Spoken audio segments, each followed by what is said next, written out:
Donc on va ajouter un témoignage au témoignage que tu as déjà rendu. D'accord. Le sang de Jésus. Le sang de Jésus a fait accoucher une dame dont l'enfant était mort dans le ventre depuis une semaine. Depuis une semaine. Depuis une semaine. C'est un témoignage que je devais rendre depuis longtemps.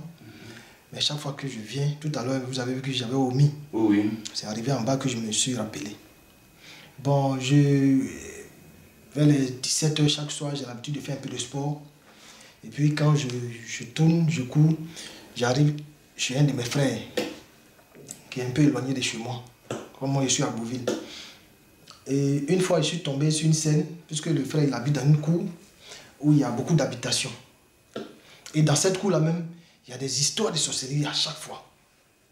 Donc je suis tombé sur une scène, j'arrive, je vois une jeune fille qui n'arrive pas à respirer, dont les dents sont serrées.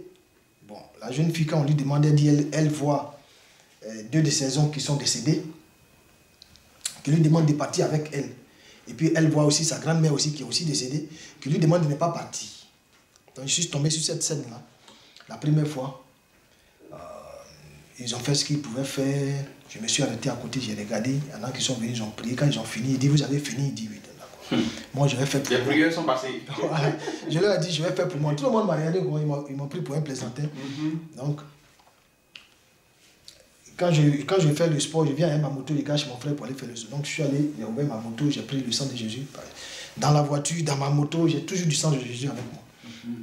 Donc, je fais la prière, puis comme elle a les dents serrées, donc on a mis un bâton où on a ouvert sa bouche pour pouvoir mettre le sang. Dès qu'on a mis le sang, 2 minutes après, la jeune fille s'est retrouvée. Wow. Elle dit, les 2 personnes qui lui disaient de venir là, ne pouvaient plus l'approcher. C'était comme s'il y avait du feu. Donc, les personnes sont parties, elle s'est réveillée bien portante. Dans leur famille, il y a des histoires de sorcellerie. Moi, comme je vais rendre souvent visite à mon frère, je tombe dessus souvent. Bon. Donc, quand je l'ai fait, sa maman m'approche. Ah, mon fils, ton médicament là. Il dit, maman, ce n'est pas un médicament. Ça, c'est le sang de Jésus. Si tu veux, je te montre. Là, chez l'homme de Dieu, tu vas aller là-bas. Mais vous connaissez les gens. Hein? Bon, quand ils ont des problèmes, c'est en ce moment-là qu'ils se rappellent. Ils se rappellent. Donc, ceci est passé. La même jeune fille, comme moi, je travaille à l'hôpital. Un soir, ils sont venus à l'hôpital, ils ont cherché à me voir, qu'ils veulent faire un examen. La jeune fille était enceinte. Tout allait bien. Mais depuis un moment, ils ne sentent plus le bébé bouger. Donc, je les ai accompagnés chez le gynécologue qui a prescrit des examens. Parce qu'avant de faire une intervention, on voit si le sang peut coaguler et autres. Effectivement, ils ont fait... Le gynécologue, après avoir palpé, a vu que l'enfant ne bougeait pas. Et ils ont fait une échographie. L'échographie a démontré que l'enfant est décédé, ça fait plus d'1 semaine. Wow. Il est en état de décomposition. Donc, il faut rapidement l'opérer pour pouvoir enlever l'enfant. Donc, elles étaient toutes en larmes.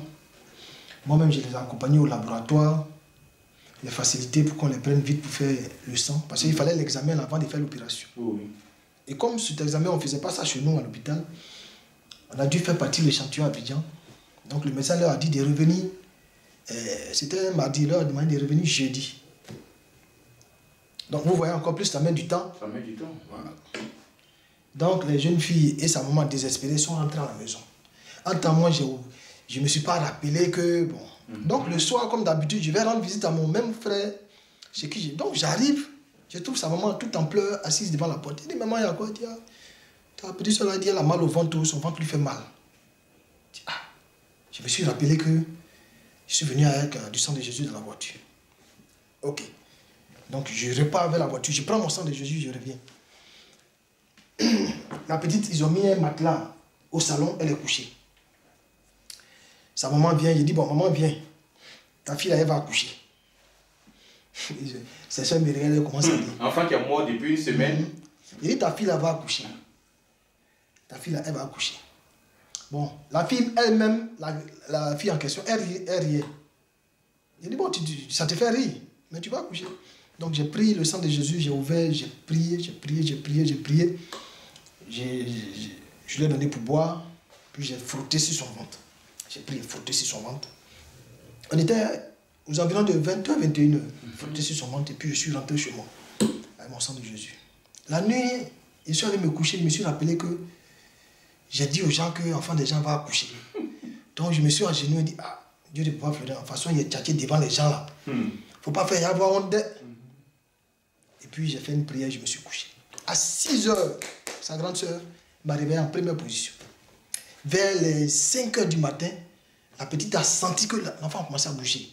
Wow. Comme si elle voulait aller aux toilettes. Donc le temps de se préparer, devant la porte, l'enfant est sorti. Je vous jure, l'enfant est sorti, mais il n'était plus vivant. Au moins, il est sorti. Il est sorti. Là où elle devait faire une opération, elle attendait les résultats. L'enfant est sorti.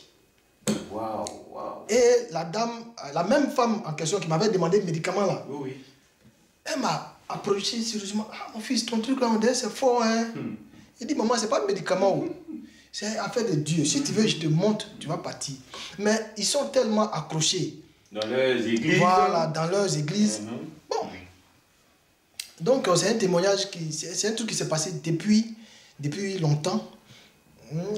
Chaque fois que je viens, j'oublie. Donc, il fallait qu'aujourd'hui, là, après avoir donné moi-même mon témoignage principal, il fallait que je complète. Sang de Jésus qui a fait accoucher. Sang de Jésus a fait accoucher. L'enfant est décédé, il a fait une semaine. Une semaine. Moi-même, je travaille à l'hôpital. Le médecin lui a dit, il faut qu'on opère pour qu'on puisse enlever, sinon l'enfant est en train de se décomposer. Mais comment l'enfant qui est décédé a pu bouger, et puis sortir? Jusque-là, bon, ça aurait été quelqu'un d'autre qui connaît la parole. C'est elle qui allait courir après moi pour dire, mon fils, montre-moi chez ton homme de Dieu, elle est partie. Mais bon, finalement, ce qui décourage un peu, quand tu vois des personnes qui souffrent et que tu fais tout possible pour trouver la solution, les personnes elles-mêmes, elles n'encouragent pas. Il y a un ami comme ça que les sorciers poursuivent depuis longtemps. J'ai pris mon sang de Jésus, j'avais payé le sang de Jésus que je devais donner à quelqu'un d'autre. Mais ce jour-là, c'est un ami avec qui on travaille. Il est tombé malade. Et il m'a dit ouvertement que ce n'est pas naturel, que ça fait plusieurs fois qu'il a son homme de Dieu à Abidjan qui prie. Il dit, bon, moi, ce que je vais faire pour toi là, en tout cas, moi, mon homme de Dieu, ce que je vais te donner là, si tu prends au sérieux, tu vas guérir. J'ai pris le sang de Jésus que j'avais promis à quelqu'un d'autre. Je lui ai donné le sang de Jésus. J'ai prié ce jour-là, moi-même, je suis allé en chambre, j'ai prié. Et 2 jours après, ses parents sont venus. Il y a plein de parents qui sont venus. Ils ont quitté le village, ils sont venus. Quand j'ai vu que les parents sont venus, j'ai appelé sa femme d'écouter, je lui ai remis la bouteille. J'ai dit, tu fais ça avant que tout le monde rentre dans la chambre. Donc la femme a fait. Elle a mis sur les parents qui sont venus là. Il a un frère avec qui il ne s'est pas entendu, palabre. Pendant que son frère est couché sur le lit d'hôpital, il vient faire palabre avec lui. Il n'a pas pu faire 2 minutes dans la chambre et le frère en question, il est reparti. Il n'a plus jamais remis pied là.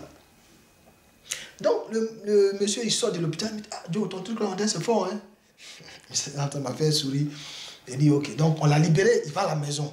Je lui dis, bon, si tu vas à la maison, ne laisse pas le sang de Jésus. Il faut que ce soit le matin avant de sortir, tu fais ta prière, le soir. Bon, comme c'est des gens, ils sont déjà accrochés ailleurs, il avait déjà convoqué son homme de Dieu à Abidjan. Il lui a envoyé une grosse bouteille d'huile. Donc le soir, il prend sa bouteille, la bouteille de son prophète, il dépose, et puis il prend aussi le sang de Jésus, il dépose, il met les 2 bouteilles ensemble sur le chevet de son lit, et puis il dort. Il se réveille le matin, il ne voit plus le sang de Jésus. Il vient vers moi, il me demande. Je n'ai pas voulu parler parce que je sais que quelque part, il n'a pas trop pris au sérieux. Donc le sang de Jésus est parti. Je lui ai dit, comme tu n'as pas pris au sérieux, tu n'as pas eu confiance, tu as fait venir autre chose. Donc, moi, mon Dieu, là, il a retiré pour lui là. Waouh. Donc, gloire au Dieu de Papa Florian. Amen. Que ce Dieu-là soit toujours avec nous. Amen.